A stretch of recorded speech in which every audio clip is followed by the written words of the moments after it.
2007 is such an underrated year in contemporary animation history. I'm a bit of a years guy, so this is important. This year is very misunderstood. A lot of really good shows and movies came out which we still think about and take something away from. One of them even managed to reshape its entire network and its image. It took a while, but we harken back to this cult classic after asking ourselves one simple question. Who wants Chowder? This is one of those shows that's well loved and respected, but that's to be expected within the cartoon community. It's a kid's show about a kid, so much of its current reception is the result of its audience growing up. But is there something deeper to appreciate here? I'd only ever watched 2 or 3 episodes and thought it was just fine, but going back to it, I found a lot more things to love and find inspiration in. I just want to make it clear that this isn't a very nostalgic look back. Most of my admiration for this show comes from watching most of it for the first time as an adult.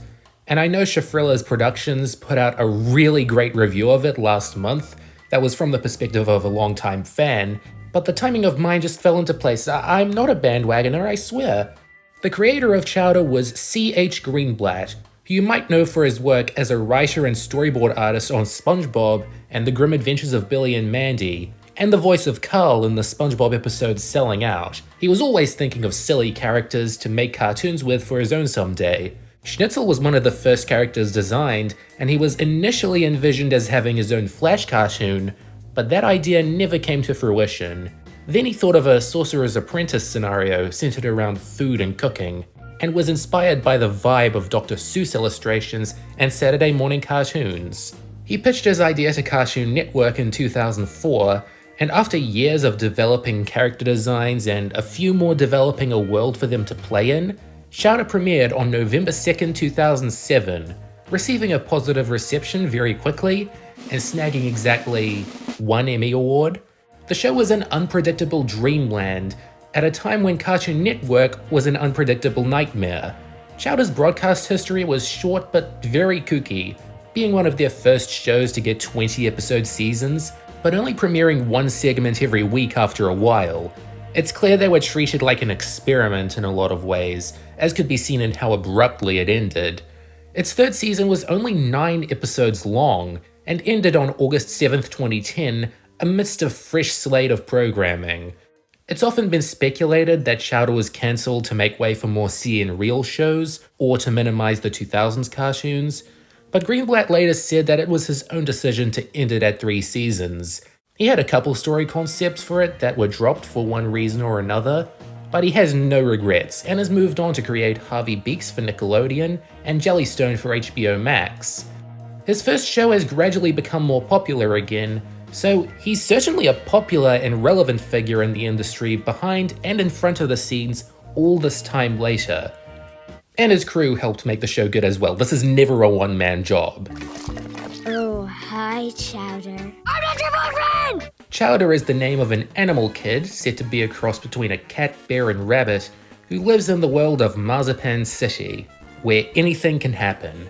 He spends his time training to become a master chef with Mung Dal, or rather, eating all his food.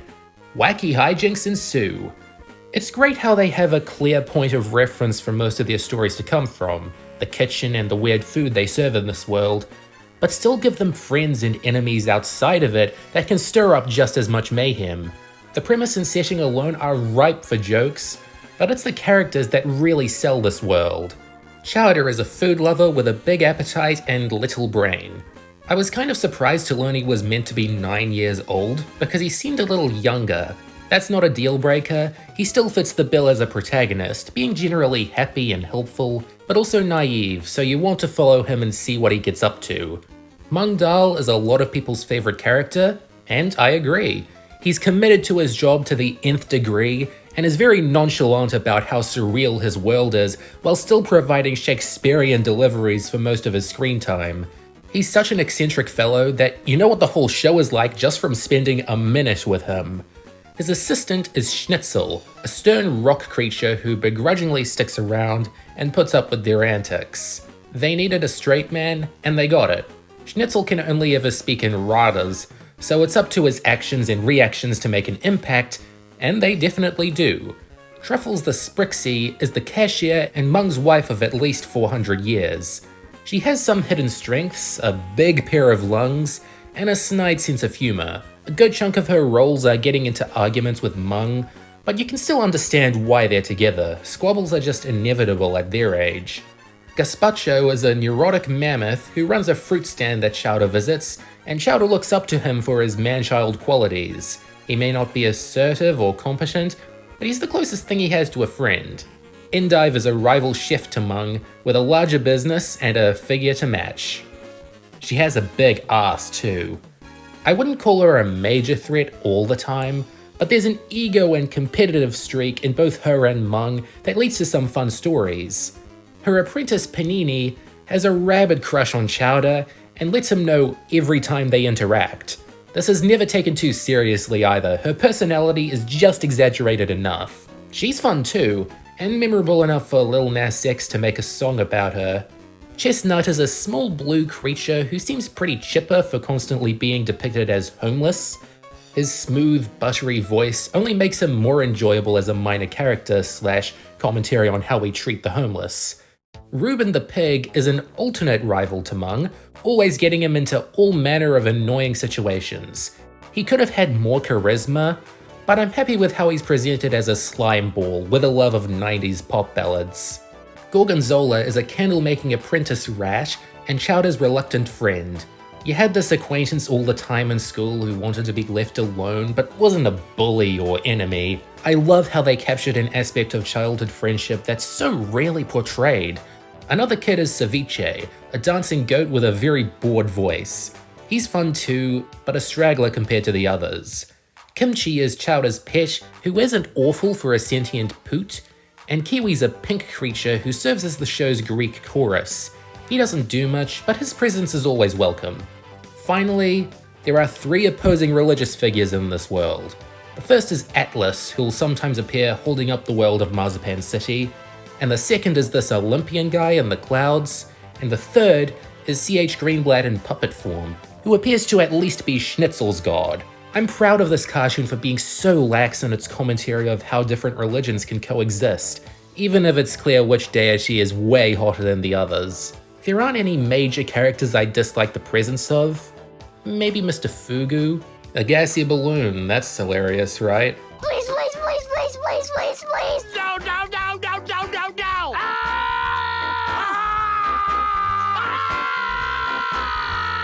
Yeah, you'll have to put up with some Twi'lek humor, along with some overly long gags that take a while to make their point earlier on, but they're small parts of Chowder's large pool of ideas.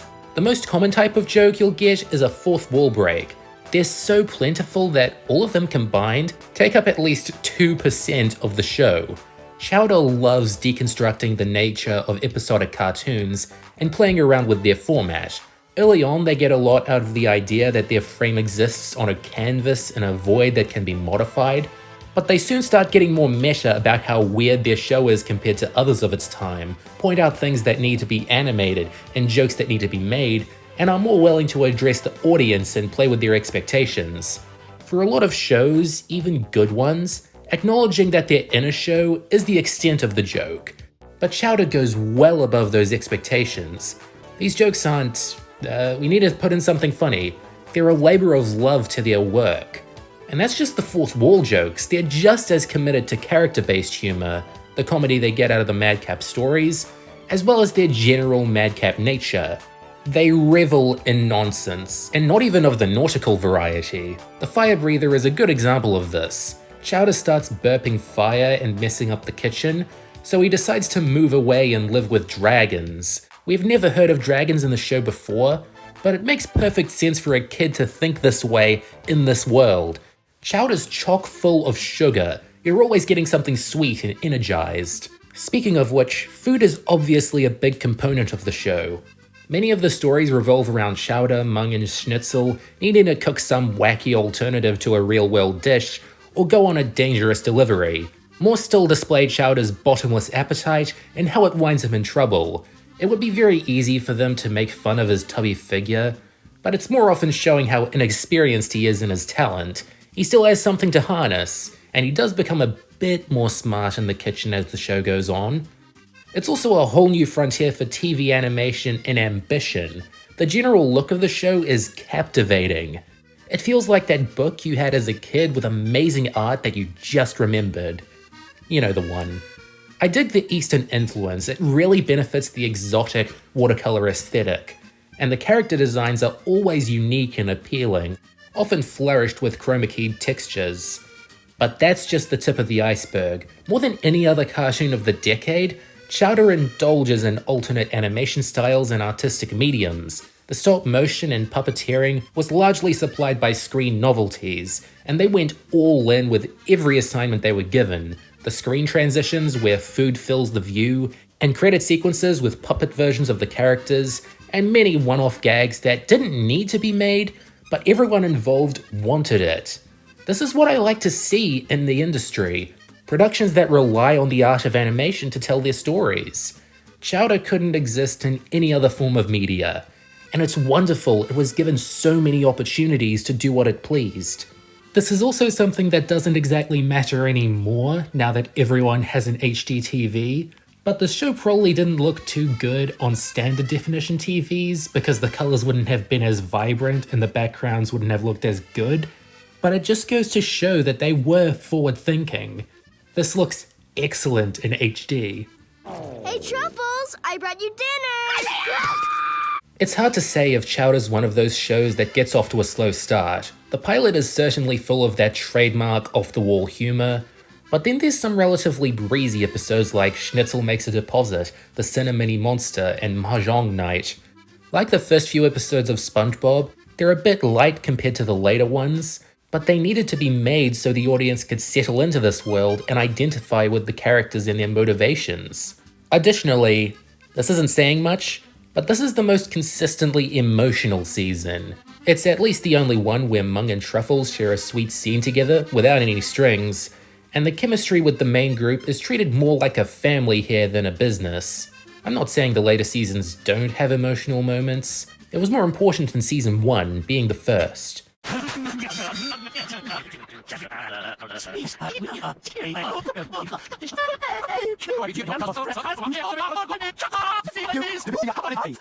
Now that they've got all that flibber flabber out of their system, time for the show to get truly wild. So many iconic moments come from this season, including but not limited to Mung's psychotic break in the party cruise, the CGI centaur baby in the deadly maze, that even CH Greenblatt isn't sure about the origin of, and Endive cooking a boyfriend for herself in one of the most confusing and disturbing methods of conception I've ever seen. It helps that the animation has improved substantially, getting more on-model and expressive at the same time. This is just a sample of the madness that goes on in season 2, making it my favorite. I can appreciate unpredictable comedy, and season 2 of Chowder is as unpredictable as it gets.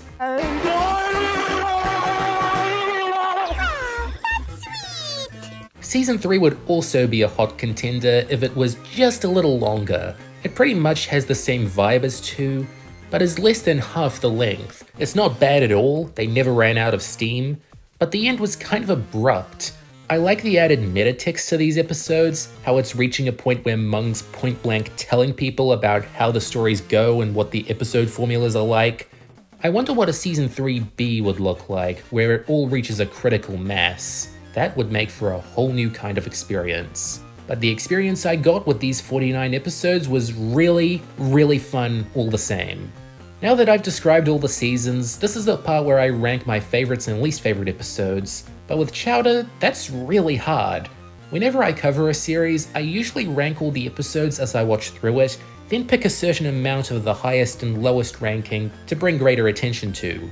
That ain't the case with Chowder, that kept changing, but I think I've settled on a top 15.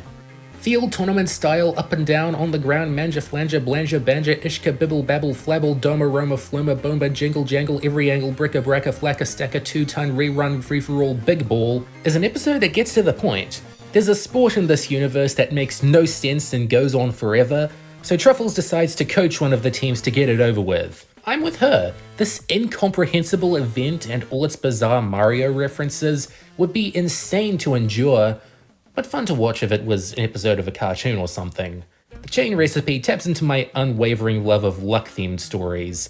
Mung's the recipient of a dangerous curse of a recipe, but won't believe in bad luck at all, so it's up to Chowder to step up to the plate, and you can see how funny this is to see unfold over the course of an episode. The Apprentice Games builds upon some areas explored in Season 1, like Mung trying to get Chowder outside and his complicated relationship with Panini, while also giving him a fun adventure to go on with Gargonzola where he almost drowns. It sounds less fun than it is. A little bit of pizzazz is up here just for this shot. Basically, it's a body swap episode where Mung becomes Chowder, Chowder becomes Schnitzel, Schnitzel becomes Truffles, and Truffles becomes Mung. And they all actually like their new bodies more than their old ones. That's not usually how it goes, but when has Chowder ever been about what usually goes? The heist involves a mission through the depths of the earth to collect rock candy. It's chock full of wonderful zingers, like a canonical reason why Season 3 is so short. And can you believe this is not the weirdest Powerpuff Girls reference they make? They weren't even particularly referential, so I guess that says something about the Powerpuff Girls' popularity. The Deadly Maze gives us our first look into one of Chowder's kin, and personally my favourite of the two. Gumbo is a very cool adversary for Chowder to face, being a former apprentice of Mung himself, and the maze they're trapped in is full of surprises, with the biggest surprise of all being a fresh dose of nightmares. The Heavy Sleeper and the Sleep Eater are like two shmees in a schmod. Season 1 episode's about one of the characters sleeping. The Heavy Sleeper shows just how heavy of a sleeper Mung is when he gets knocked out, and the Sleep Eater is a story of growth on Chowder's end. It also provides a very healthy message on the dangers of late night snacking. Hey, it's Knishmas! Gives us an insight into what demonic rituals Marzipan City enacts in December. It's heavily based on Christmas, but still its own thing with a worm creature in the place of Santa Claus, and a tradition of one bakery having to basically build a home. There's some parody of Christmas specials here and there, but it still shows that Chowder's at its best when it's its own thing. Brain Grub marked a turning point for the series. Mung starts feeding Chowder a substance that makes him more and more intelligent, until he discovers that his cartoon is nonsensical, and therefore not ideal for intelligent minds. Obviously, this is kind of self-deprecating, but it's also got something to say about entertainment. When Chowder transforms his show into something more mentally stimulating, everyone hates it. Their job is to be a silly romp, and I've never seen this statement on surreal comedy cartoons opined within a show better than here. The trouble with Truffles brought up the Elamelon in the room with Truffles' voice being very annoying, so she gets a dial on her head that makes her sound more like Tara Strong and less like Tara Strong. How can anything go wrong now that she has a more tolerable and slightly sensual voice? I hope this answered your question. Quickly answered mine. The Cinna Mini Monster is one of the few I remember watching as a kid, and it's always stuck with me. This weird shrinking cinnamon idea, the depressed Squidward monster with his sad, lonely pictures, the way all the main characters get stuck in this situation one by one, and then it just ends with the creature having new friends. It's so weird, but so rewarding to see the creature happy at the end. The hot date involves the dog at the head of the police, preparing for a date while still needing to put up with the tomfoolery of Mung's kitchen and Marzipan City in general. It succeeds at being a refreshing Limelight episode, as well as a general day in the life for a more normal citizen, and a place for them to give Miss Bellum from the Powerpuff Girls an appearance. The catchphrase goes into the entertainment value of chefs and how one with a catchphrase makes such a big impression on Chowder that Mung decides he has to use one. Aside from being hilarious and full of lively gags, I really like the journey Mung goes through just to become a more iconic figure to his apprentice, with his mission going the wrong way. Wazam! My favourite episode of Chowder is Chowder Grows Up, the series finale. In it, Chowder sings a song for 20 straight years, and finishes to a future where all his friends' lives are empty without him, and he's put in charge of the kitchen on the spot now that Mung's retired. There's no better way of displaying Chowder's importance to his world, and how growing up and attaining new responsibilities is a good and exciting part of life. Synchronize your watches, gentlemen and ladies. This is how long it'll take for Chowder to finish his song. This show wasn't perfect though. Here's a couple episodes I don't like all that much, and wouldn't recommend right away. The Wrong Customer is part wacky misunderstanding, part babysitting plot with Schnitzel needing to keep this blind owl safe. Not one of my favorites, and it doesn't add much to its sister episode, The Wrong Address, apart from applying context to the ending, which is a little funnier without it. The Flying Flinger Lingons is about Chowder very randomly falling in love with a circus act and wanting to join it. The setup could be worse, but the jokes and crummy ending could have been much better too. Chowder and Mr. Fugu has some more fine Mario cameos, but the humor is a bit too gassy for my tastes. Mr. Fugu is a difficult character to find appeal in, but having him poot whenever he eats tasty food doesn't aid.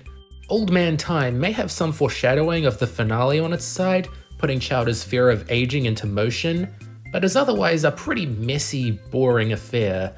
I like how this is a show where I can say the baby invasion could have been funnier, but it really could have, and Chowder was not in top form here with his actions. My least favorite episode is At Your Service, for being one of those daring servant stories where Mung submits to Endive, and aside from her labor being a bit too much and not as entertaining as it could be, the jokes about Endive's weight haven't evolved to their dummy thick state yet, and I've seen Mung wage war on her in A Taste of Marzipan. This is out of character. Mung is a Chad! I guess not all nonsense is good nonsense, but overall, I was very impressed by this show. I'd always been under the impression that it was just a product of that weird transitional era of Cartoon Network and TV animation in general, where it's not quite classic, not quite modern, just in this odd limbo. Now I think of it as a bridge between the two eras. It's got the experimental, carefree fun of the shows millennials grew up with, but also paved the way for a more abnormal, deconstructive style of comedy that's all the rage with Gen Z. That's the sign of a great piece of media when it isn't dedicated to any particular generation. Kids are always gonna like the kinds of jokes they dish out. It gives them a stronger connection to the characters and their personalities. Chowder deserves all the love it's gotten recently, and much more. It's a unique show in all the right ways, and while I wasn't really there for it, I wish I was now. You don't know what you're missing if you're not in the kitchen. Goodbye for now.